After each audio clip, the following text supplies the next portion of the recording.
Harry had the best morning he had had in a long time.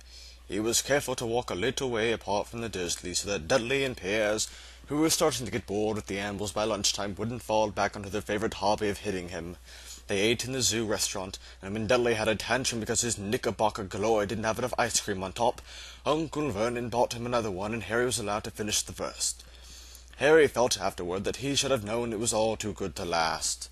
After lunch they went to the reptile house. It was cool and dark in there, with lit windows along the walls. Behind the glass all sorts of lizards and snakes were crawling and slithering all over bits of wood and stone. Dudley and Piers wanted to see the huge poisonous cobras and thick man-crushing pythons. Dudley quickly found the largest snake in the place. It could have wrapped its body twice around Uncle Vernon's car and crushed it into a trash can, but at the moment it didn't look in the mood. In fact, it was fast asleep. Dudley stood with his nose pressed against the glass, staring at the glistening brown coils. "Make it move," he whined to his father. Uncle Vernon tapped on the glass, but the snake didn't budge. "Do it again," Dudley ordered. Again, Uncle Vernon rapped the glass smartly with his knuckles, but the snake just snoozed on. "This is boring," Dudley moaned. He shuffled away. Harry moved in front of the tank and looked intently at the snake. He wouldn't have been surprised if it died of boredom itself. No company except stupid people drumming their fingers on the glass, trying to disturb it all day long. It was worse than having a cupboard as a bedroom, where the only visitor was Aunt Petunia, hammering on the door to wake you up, unless he got to visit the rest of the house. The snake suddenly opened its beady eyes. Slowly, very slowly, it raised its head until the eyes were on level with Harry's. It winked. Harry stared.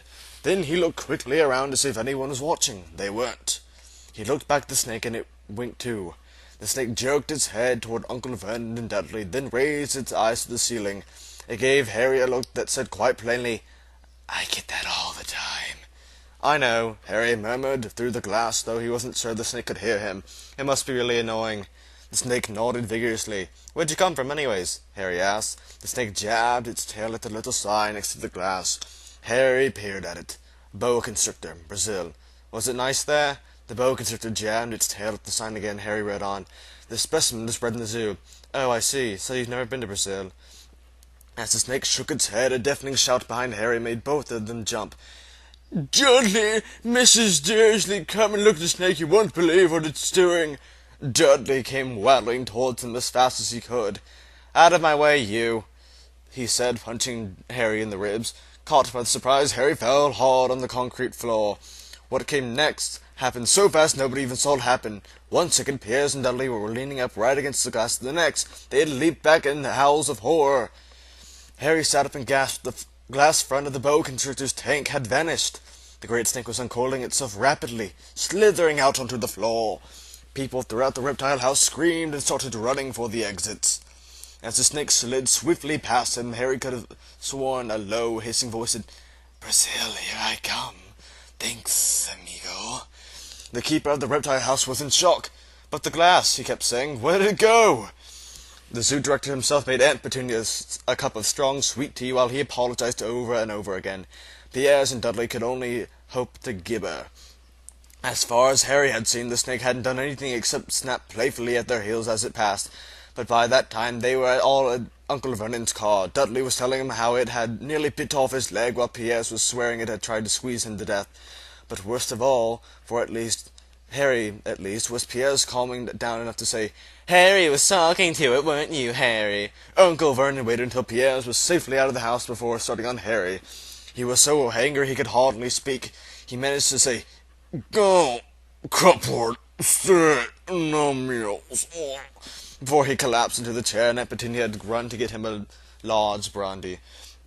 Harry lay in his dark cupboard much later, wishing he had a watch. He didn't know what time it was, and he couldn't be sure if the Dursleys were asleep yet.